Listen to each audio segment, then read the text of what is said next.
Okay, we're going to hear from Kevin Harvick, and he is our 6th seed in the on the chase grid as we head into the Challenger round at Chicagoland Speedway. Kevin Harvick with 2 wins on the season. You certainly gave it a lot tonight, but just talk about now as you focus your attention on getting that first championship and going through these elimination rounds. What's your mindset going to be, Kevin? Well, you just have to survive first off. Obviously every 3 weeks it resets and you get to start over and start the fight again. But you just have to survive first off. I feel like you need to be consistent, but you need to capitalize on winning races because that guarantees you a trip to the next round. So there's lots of different ways to do it. You can't force it. You just have to go out and do the things that you have to do to race every week and try to qualify well, lead laps, and run up front. And when you have a chance to win, you need to capitalize on it and try to figure it out. Okay. Joining up here now also is Denny Hamlin.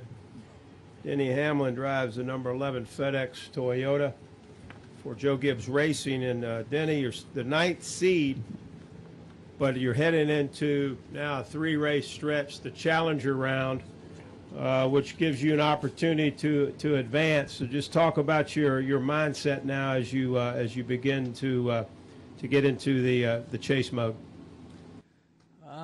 We're mindset is I hope they got some beast race cars coming up for us. We're just off in a lot of areas, and a lot of it is you're living in the moment. We're disappointed with obviously how we ran tonight, but we're anything can happen. I think these first 2 segments for sure, you can run like we've been running, just kind of be consistent, top 10 or so in advance. But those last 4 races, those last 2 segments, you're really going to have speed to be a contender. We got pieces of the puzzle put together personnel-wise, from top to bottom. We just need a little bit faster cars at this point. All right, we'll take a couple of questions for Denny or Kevin. Start right here with Jenna. Right there's the mic. Can I ask one of each? I'm doing it. First for you, Denny.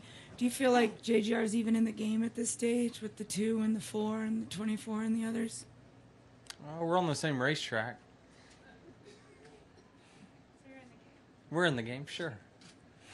But need to get better. I mean, I can give you the Tony Stewart speech from 2011 telling you we're a waste of space and all that, but we'll just take his quotes and maybe we'll go on that same run. Okay, so Kevin, what do you have to do to fix these problems you're having on pit road? I can't fix them, but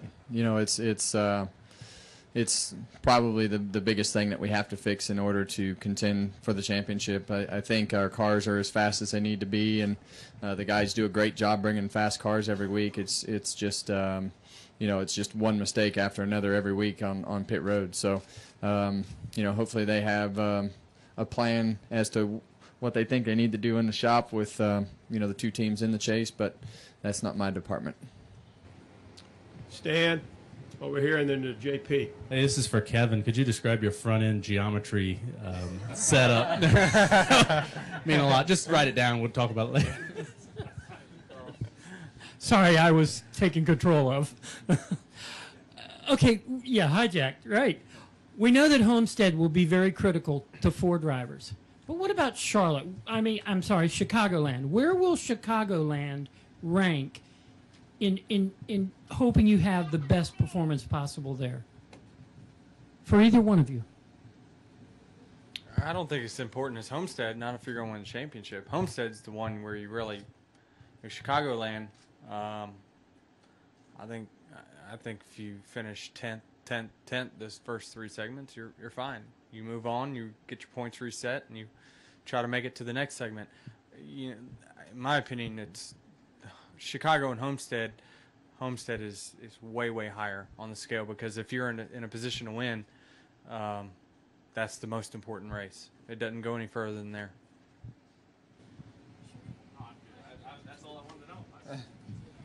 Hell, I don't even know. Kevin, you have any comment regarding that? Yeah, I'm like him. You know, I think obviously there's a lot of cars in the first round. And you just need 3 decent races, and you'll be fine. So, for us, we kind of took the approach to get Chicago, take a Chicago test, and try to have that carry through, the mile-and-a-half stuff as we went there, and hopefully that carries over. But it's definitely not near as important as Homestead if you're going to win. Any other questions for Denny or Kevin? Jenna, right here, please. I'm sorry. Go to JP first, and then Jenna. Go ahead, JP. Thanks. JP Beauchamp, Mech Local. Kevin, just a quick question. After the last caution flag, I was just wondering, were there any technicalities that allowed the distance to keep opening up? After that, it seemed that you fell back about 8 seconds or something, where you were like within 2 or 3 pretty much throughout the whole race. Was it just traffic, or? My car was slower than the leader. I don't know. He was faster. I got further behind. Go ahead, Jenna. Do you see the guy on the fence? Yeah, I saw that dumbass. Those Virginia, I didn't need that Virginia caution. folk. Those Virginia That folk. caution put me 2 laps down. Freaking knucklehead. Have you ever seen that before? Kevin sees cats. It used to be okay. I remember the first race that I won. The whole back stretch grandstand was hanging on the fence and climbed up on the fence, and nobody threw a caution then. I say we didn't let him need eat. cautions If he then wants either. if he wants to play in traffic, it's his problem. Other questions? We'll take maybe time for He one wasn't a more. NASCAR employee, was he?